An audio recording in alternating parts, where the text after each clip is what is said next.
Hello എല്ലാവർക്കും ഏറ്റവും ഒരു വെബ് സീരീസ് റിവ്യൂലേക്ക് നമ്മൾ വെബ് സീരീസ് നമ്മൾ ഒരുപാട് ചെയ്യാറുണ്ട്.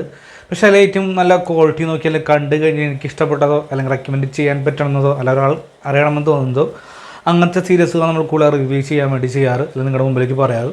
അത് നമ്മളിന്ന് റിവ്യൂ ചെയ്യാൻ വേണ്ടി പോകുന്ന വെബ് സീരീസ് നോക്കി കഴിഞ്ഞാൽ The Hunt Rajiv Gandhi assassination എന്ന് പറയുന്ന ഒരു വെബ് സീരീസിനെ കുറിച്ച് നമ്മൾ റിവ്യൂ ചെയ്യാൻ വേണ്ടി പോകുന്നത്. രാജീവ് ഗാന്ധി എന്ന് പറയുന്ന മുൻ പ്രധാനമന്ത്രി എങ്ങനെയാണ് മരണപ്പെട്ടത് എന്ന് പറയുന്ന കാര്യങ്ങളൊക്കെയാണ് കഥ മുന്നോട്ട് പോകുന്നത്. പൂർണ്ണമായിട്ടും അത് തന്നെയാണ് ഇതിനെ കണ്ടൻറ്റായിട്ട് ലക്ഷ്യം വെച്ചുള്ള ഏകദേശം 8 എപ്പിസോഡോളം മൊത്തം കൊണ്ട് പൂർണ്ണമായി നോക്കുകയെങ്കിൽ 5 മണിക്കൂറും 45 മിനിറ്റാണ് ടോട്ടൽ ഡ്യൂറേഷൻ വന്നിട്ടുള്ളത്. ഓരോ വെബ് സീരീസും നോക്കിക്കഴിഞ്ഞാൽ 49 മിനിറ്റോളം ഡ്യൂറേഷൻ വരുന്നുണ്ട്. പൂർണ്ണമായിട്ടും എന്താ പറയുക, ഹിന്ദിയിൽ പുറമേയായിട്ട് മലയാളം, തമിഴ്, ഹിന്ദി, കന്നഡ ഭാഷയൊക്കെ ലഭ്യമാണ്. ഞാൻ മലയാളം ഡബ്ബാണ് കണ്ടത്. അത്യാവശ്യം നല്ല ക്വാളിറ്റി വൈസ് ഡബ്ബിങ് തന്നെയാണ് ഉടനീളം കൊണ്ടുവച്ചിട്ടുള്ളത്. അത്യാവശ്യം നല്ല ബാലൻസ് സ്കോറും കാര്യങ്ങളൊക്കെ കൊടുത്ത് തന്നെ മുന്നോട്ട് പോകുന്നുണ്ട്. പക്ഷേ ഏറ്റവും വലിയൊരു നെഗറ്റീവ് എനിക്ക് തോന്നി ഭയങ്കര ലാഗിങ് അനുഭവപ്പെടും. കാരണം 5.25 മണിക്കൂറോളം പിടിച്ചിരുത്താൻ തരത്തിലൊന്നും തന്നെ മുന്നോട്ട് പോകുന്നില്ലെങ്കിൽ പോലും കുറച്ച് ലെങ്ത് കുറയ്ക്കാൻ പറ്റുന്നത് ഭയങ്കര ഇൻട്രസ്റ്റിംഗ് ആയി തോന്നി. ഒട്ടും നീങ്ങാത്ത പോലെ. കാരണം ഇതന്ന് 1991 നടന്നിട്ടുള്ള ഒരു ബോംബ് സ്ഫോടനമാണ്. അങ്ങനെ അദ്ദേഹം മരണപ്പെടുന്നു. അപ്പോൾ ആരാണ് അതിന് പിന്നിലെന്ന് ചില സംശയമൊക്കെ വരുന്നുണ്ട്. അങ്ങനെ എനിക്ക് ചില ഉയർന്ന രാഷ്ട്രീയ പാർട്ടികളെയും ചൂണ്ടിക്കാണിക്കുന്നു. അതിനിടയ്ക്ക് പ്രത്യേക ഒരു ടീം തന്നെ കോടീകരിക്കുന്നുണ്ട്. അതിൽ സ്പെഷ്യലായിട്ടുള്ള പല രാജ്യത്തു വന്ന ഉദ്യോഗസ്ഥരും അവർ പറയുന്നുണ്ട് യാതൊരു പൊളിറ്റിക്കൽ പ്രഷറോ ഉണ്ടായി കൊടുക്കരുതെന്ന് പറയുന്നുണ്ട്. പിന്നീട് ആ കേസ് ഏകദേശം 90 ദിവസത്തിനുള്ളിൽ കേസ് തെളിയിക്കുകയും പിന്നീട് എന്താണ് ആ പോലീസുകാർ അന്ന് അനുഭവപ്പെട്ട പ്രശ്നങ്ങളും കാര്യങ്ങളൊക്കെ മുന്നോട്ട് പോകുന്നുണ്ട്.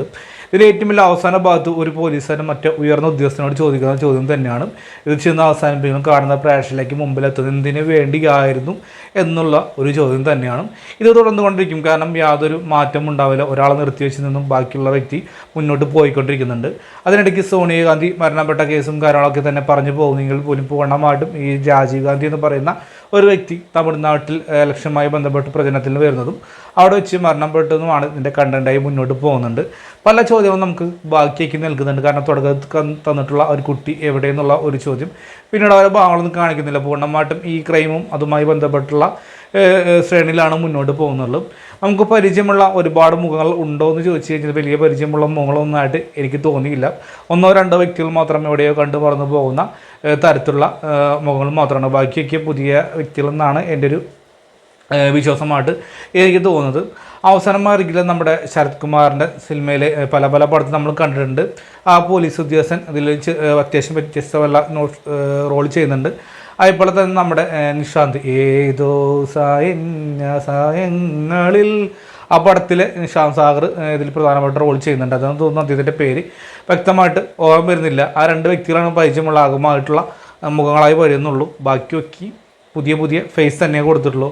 എങ്കിൽ പോലും ആ പുതുമുഖങ്ങളാണ് പഴയ മുഖങ്ങളോ ഒന്നും തന്നെ നോക്കുക തന്നെ തനിക്ക് കൊടുത്തുള്ള റോൾ ഓരോ വ്യക്തികളും ചെയ്തിട്ടുണ്ട്. എന്ന് വെച്ച് കഴിഞ്ഞാൽ ഇതിൽ പൂർണ്ണമായിട്ടും എങ്ങനെയാണ് ഇതിൽ പ്രധാനമായിട്ടും എന്താ പറയുക, ശ്രീലങ്കൻ കലാപം അല്ലെങ്കിൽ ശ്രീലങ്കയിൽ താമസിച്ചിരുന്ന കുറച്ച് നിവാസികൾ അനുഭവപ്പെട്ടുന്ന പ്രശ്നങ്ങൾ അങ്ങനെ അവിടുത്തെ ജനങ്ങൾക്ക് നേരെ അവിടുത്തെ അന്നത്തെ സിസ്റ്റം തിരിഞ്ഞിട്ടുള്ളതൊക്കെയാണ്.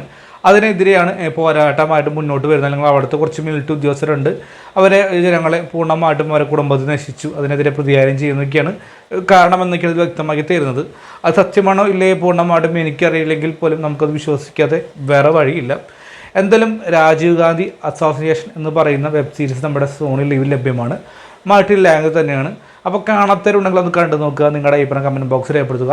അപ്പോൾ ഇന്നത്തെ ഇപ്പോൾ തന്നെ നമ്മുടെ ഇഷ്ടപ്പെട്ട് കഴിഞ്ഞാൽ ലൈക്ക് ഷെയർ എന്ന കാര്യം പരിഗണിക്കുക. Bye friends.